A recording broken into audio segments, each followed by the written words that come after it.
Olá, meus queridos alunos, vamos à nossa aula de ciências, será a nossa segunda aula, mas antes eu separei um versículo bíblico para todos nós.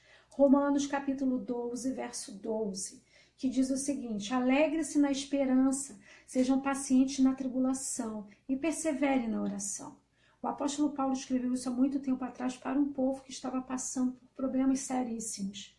E hoje nós podemos acreditar que esse versículo se encaixa em nossas vidas e em nosso tempo também, porque podemos acreditar na esperança, podemos ser pacientes e também continuar com o nosso elo, com Deus, que é a nossa oração, e orando também uns pelos outros.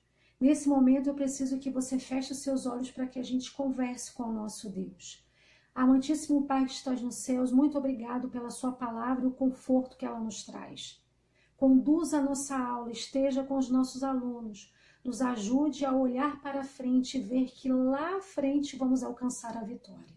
Em nome de Jesus, amém. Ok, vamos à nossa aula sobre o sistema solar.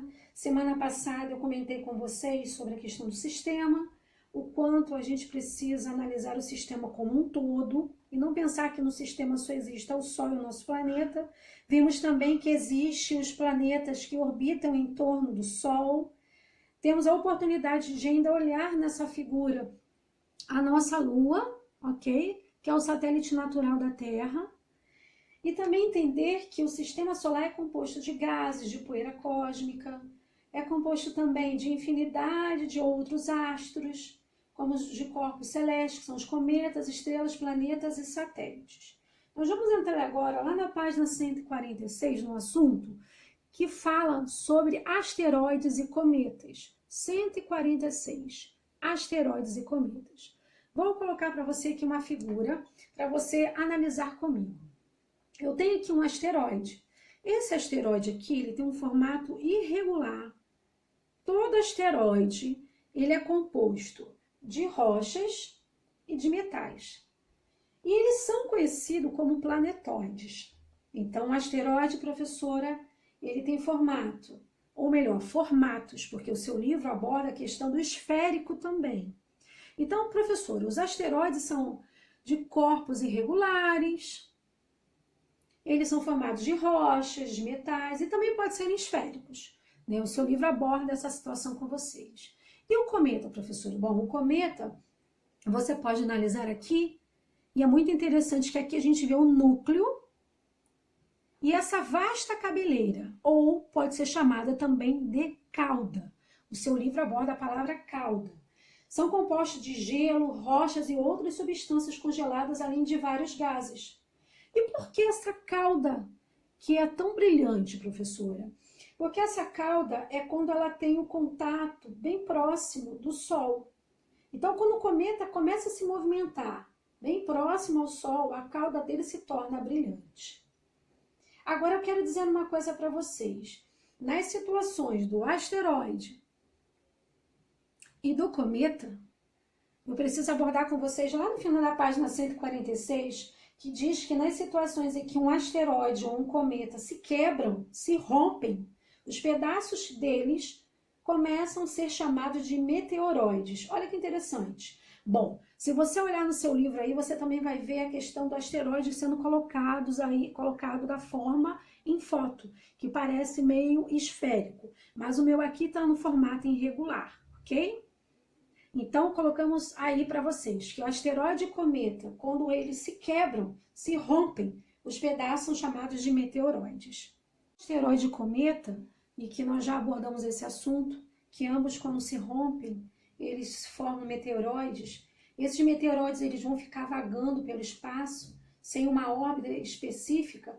Lá na página 147, você pode continuar comigo aí, tá?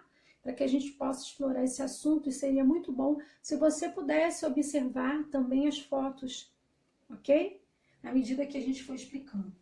Bem, quando esses meteoroides eles começam a ficar vagando pelo espaço, sem órbita específica, ao entrarem na camada da Terra, que é chamada camada da atmosfera, os meteoroides sofrem atrito e podem se queimar, formando um fenômeno chamado luminoso no céu, e não atingindo a superfície do planeta. Mas quando alcança a questão da superfície do nosso planeta, eles passam a ser chamados de meteoros. Olha só, meteoro, tá? Com esse corpo e essa cauda. E você sabia que o meteoro também pode ser considerado uma estrela cadente? Quantos de vocês já tiveram oportunidade de ver no céu à noite uma estrela cadente?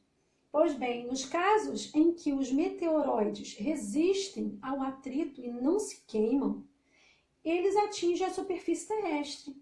Ou seja, ele só passa a ser um meteoro quando ele queima e tem esse rastro luminoso. Quando ele passa da camada da atmosfera e não queima e resiste a esse atrito sem se queimar, ele atinge a superfície terrestre. Olha que interessante, formando grandes crateras. Aí embaixo você tem uma cratera aberta por meteoro lá na região do Arizona, nos Estados Unidos. Ao lado você já tem um meteoro, né, entrando na atmosfera da Terra.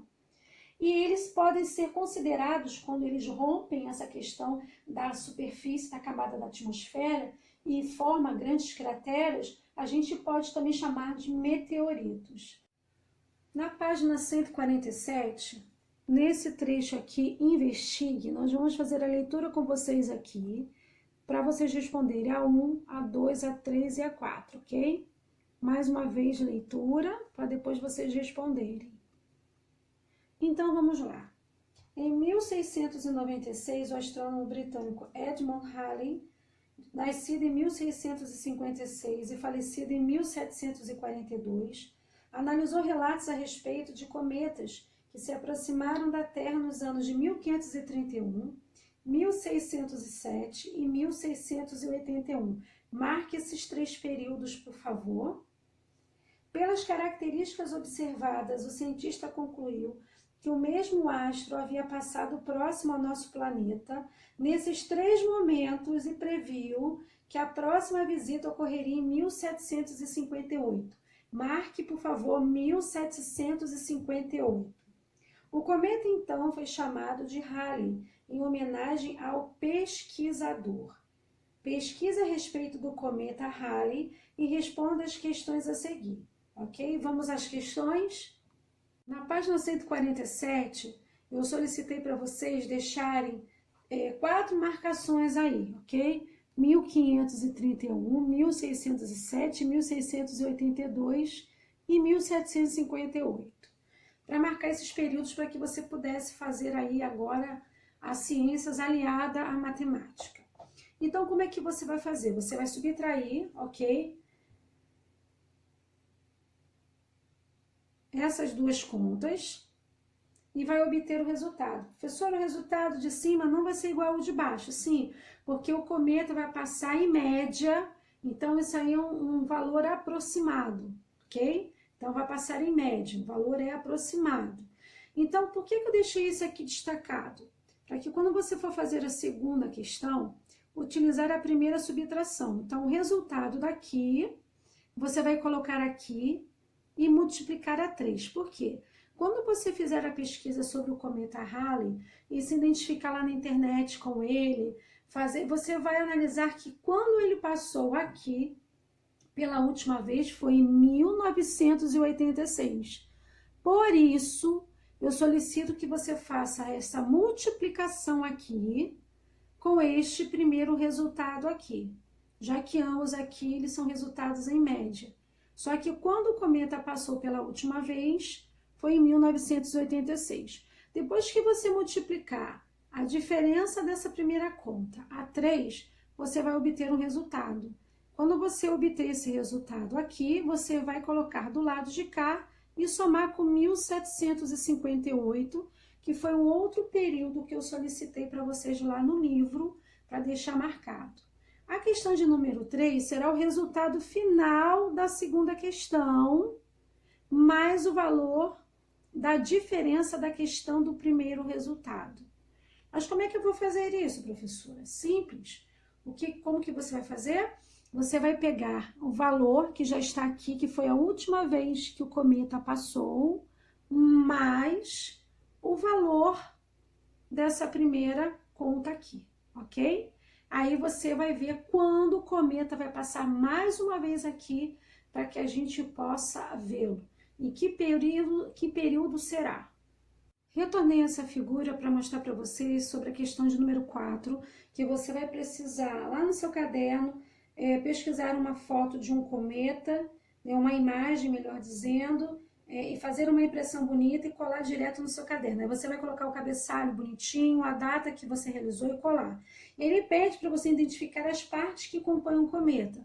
Lá atrás eu disse para vocês que vocês iriam fazer uma atividade. E essa atividade, por isso que eu voltei essa foto aqui, para que vocês pudessem ver que um cometa é composto de núcleo e cauda, tá?